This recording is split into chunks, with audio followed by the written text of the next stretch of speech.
Hey guys, welcome back to my YouTube channel. So for today's video, as you guys can see by the title, I am going to be doing a video about you guys getting to know me more, because I do feel like when I uploaded my first YouTube video, that was back in 2018, I uploaded a random ass video of this random ass girl, you know, doing her makeup, and didn't really give you guys detail about who I really was.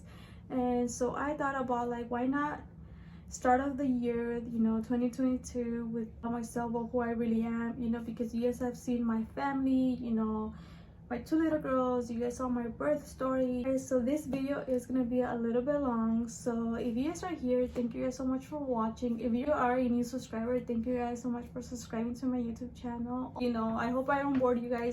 And yeah guys, so I just want to thank you guys so much for being here, and without further ado, let's get started.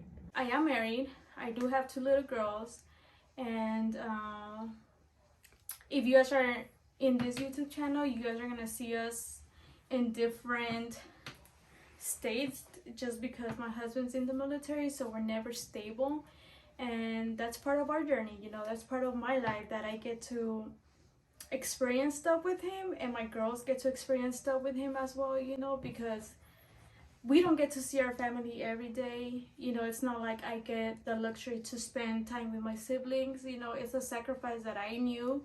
And my husband's really nice. Like, even though sometimes I feel down, he sees it. He's like, hey, you know what? Go see your family. Go to California. See your family. Spend time. Are you planning to change your name? Let it on one. So about that, guys. As you guys know, my YouTube channel is Faye Cardona, but my real name is Fernanda, and the only reason I have Faye as short is because when I was in high school and growing up, a lot of people would call me Fernando, and that's something that I would hate so much, because even when the teachers would call me, like, hey, I remember they would put us into like our seating chart, is that how it's called? Seating charts or whatever, you know, like where we need to be sitting down. Like, I would always be the last one, and they would always be like Fernando, and I would always have to correct them as like Fernanda. And even now, when I have like appointments, they'll be like Miss Fernando, and I'm like, da, you know. So it's just so frustrating, you know. And that's why my husband, you know, he was like, well, we should just give you a short name, and that should be Faye. And ever since then, you know, like, that's how it's always been Faye. My actual real name is Fernanda, but you know, I go by Faye. Born and where were you raised at? Before I answer this question, I have 5 siblings,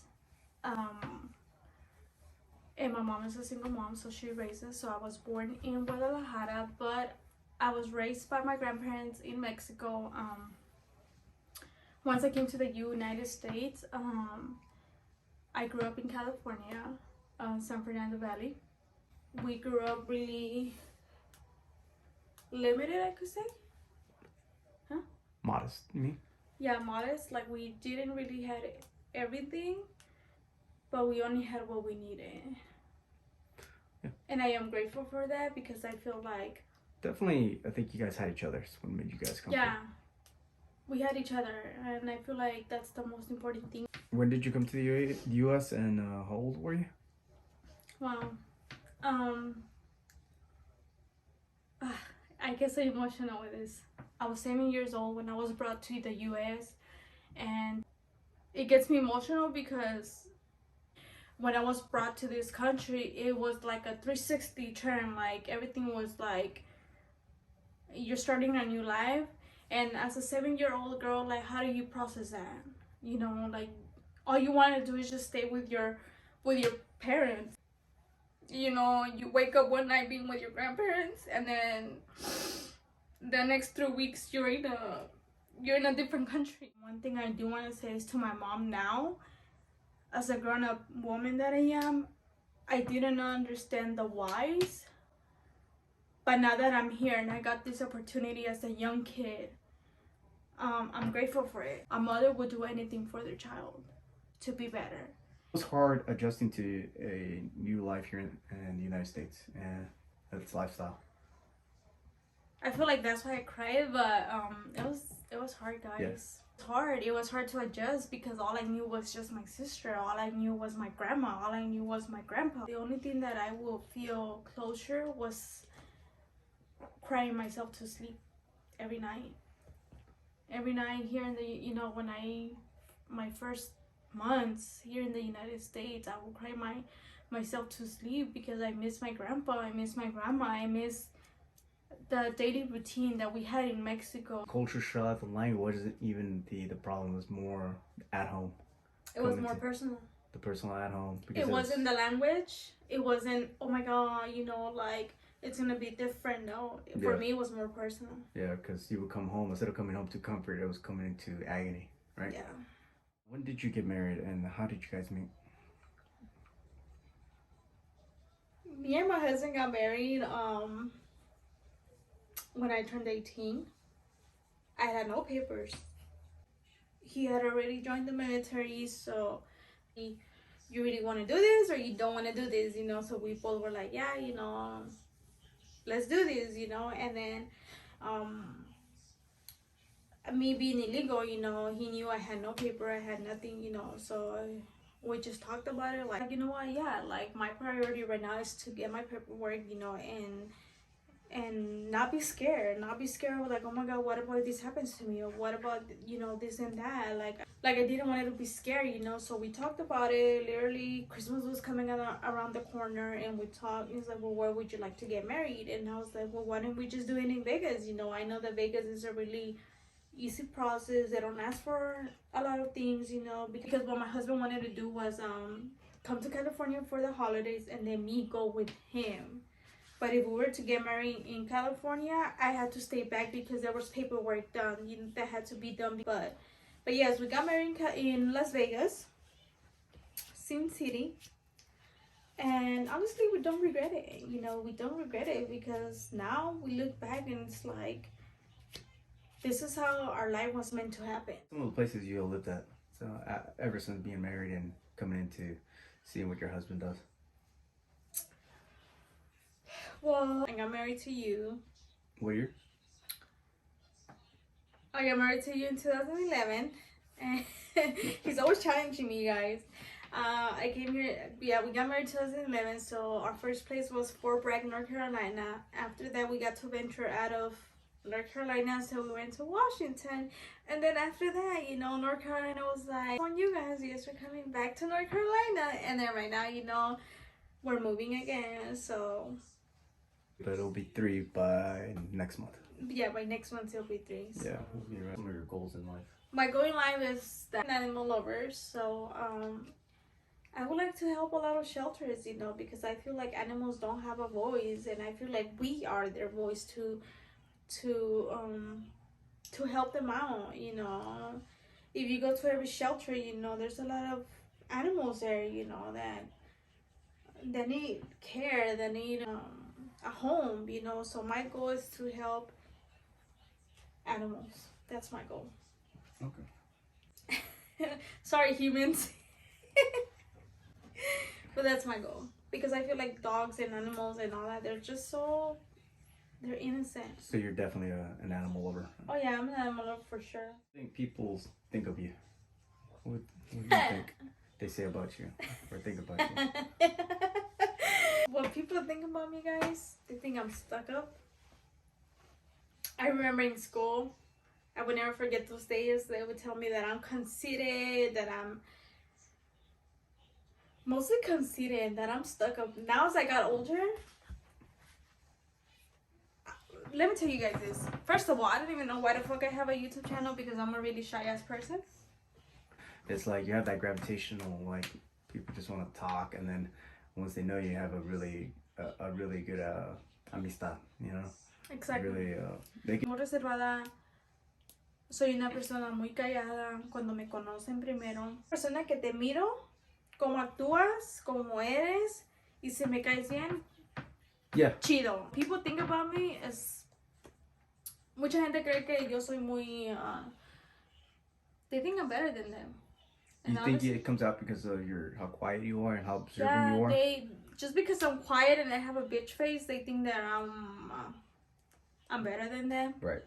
And even that, trust me, guys, that goes that follows me through middle school, you know, and Oh, you mean it has been following you since middle that school? has been following me through middle school and all that, you know. I would always get like, oh my gosh, she's so conceited, oh my god, you Right. know, blah blah blah. And then even now, as my adulthood, I used to get that, you know. But once you get to know me, like I said, I'm a really shy person, and my husband can tell you guys that 100% sure, because when his family met me, I was super shy. I never talked. I was just those persons that I'm like, oh, like I'm shy, like I don't know what to say, you know. And that's just who I am. And What's some of your proudest accomplishments so far? I can say one. One of my proudest accomplishments was creating my own business, Mexi Lash. I started my business 2019. No, 2019. I remember that I told my husband one day, I'm like, hey babe, like I remember it was Valentine's Day, 2019. And I told him like I want to open my business, you know. And he was like, about what? And I'm like, well, you know, like since you know that I like makeup, like, you know, I'm interested in lashes. And he was like, okay, cool, you know, like yeah, like go for it, you know. Funny because that night we were just talking about it, and you know, he was really really supportive. And that night, you know, I didn't go to bed like. I went to bed thinking about it. Okay, what's the name? And then I was like, okay, well, Mehi. And then I was like, babe, I was like, why don't we just call my business Mexi, you know, just to be, it goes with a Mexicana, but Mexi in English, you know, just, you know. And he was like, Mexi what? And I was like, well, we can call it Mexi Lash.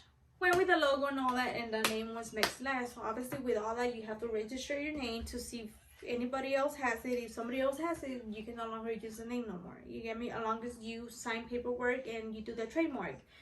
That's the only way that you can take the name to become your name. But because nobody had Mexi Lash, I was like, okay, it's free, I can get it, you know. So I got Mexi Lash. Obviously I had my business open in 2019, and I'm so grateful for all the people that supported Mexi Lash. And it's been one of my accomplishments because I remember that on 2019 when I opened my business, I was getting sales, but my business was barely new. But even just getting one sale, two sales, and all that, I was grateful. I was like, okay, my business is doing good, you know, it's getting there. I know I have to work my ass off to promote my business, to get freelancers and all that, you know. And I did that. And then one of my accomplishments was when I opened this, when I got this. This is the one that made my business literally blow up on TikTok. TikTok, you guys, if you guys are new and you guys want to start your new business and all that, let me tell you, TikTok is one of the platforms that you guys need to do it in. Because that, I remember that 2020, nobody was using TikTok. Nobody. 2018, TikTok was silenced. The platforms that where everybody was promoting their business was Instagram and Facebook. Those were blooming right there. One time I decided to put this video, and out of nowhere, my business blew up on TikTok. And that was about this suitcase and that 5 pair of lashes, because everybody wanted that. So I don't know where, you know, like we were at our friend's house, we were at Castillo's house, and I started getting notifications after notifications. And I remember that for me personally, I was like, let me put 10 suitcases out there to see how they do before I put everything, you know, because I don't want to put everything and then nothing sells. You get me? So I'm like, let me see how 10 of this sell out, and if they sell out, then I'm gonna add more. And then I were at Castillo's house. I remember it was a Friday night, April of 2020. And then I started seeing my phone like boom, boom, you know, Shopify, boom, boom, you know. And then on TikTok, hey, when are you restocking? When are you gonna restock these? You know, hey, like, where can I purchase? So when I saw that, guys, I was at my friend's house and I'm like, I went to the bathroom because I had to like literally look at myself and tell myself, like, is this really your business right now? Like, is this happening to your business right now? Like, we're all going through a pandemic, everything's shutting down. You know, I don't know if I'm gonna get more to restock, you know, because of the pandemic. It was just horrible, guys. And April was a month that the pandemic hit real bad, you know. And for me, thankfully, my business blew during the pandemic time, and I'm so grateful. I'm so grateful for the people that purchased my lashes, that returning customers, you know, new people, you know, seeing my lashes and everything. I am so grateful for every purchase that was made during the hardest year of our lives, you know. And unfortunately right now, you know, like, my business is not open right now, but I will get soon, just because, like I said, my husband's in the military, so our life right now is not stable, you know. We don't know what's gonna happen, you know. So we're just like, what's the whole point of me selling and promoting new products and new lashes and all that when we might be moving either stability, right? It's just a stability wise. If you're military, you understand. So right now, yes, my business is closed, but I can say that that was one of my accomplishments that I did, that now I know that if I want to do something, I can. And that goes for you out there too. If you're looking to open a business, don't worry about what the rest of the people are gonna say. Don't be scared. I was scared. I was freaking out. I told my husband, what about if I don't sell? What about if I don't do this? And my husband was just like, you won't know until you do it. You won't find out until you do it. And even though I was scareless, I did it, guys. I just told my husband, all I need is $500. Just looking at vendors, looking what's the best lash you can get, negotiating with the vendors and stuff like that. Research. And I'm like, okay, just test the water, see what test the waters. For me, my husband, we sat down and he's like, test the waters, get yourself 4 pair of lashes out first. He had $500. $500.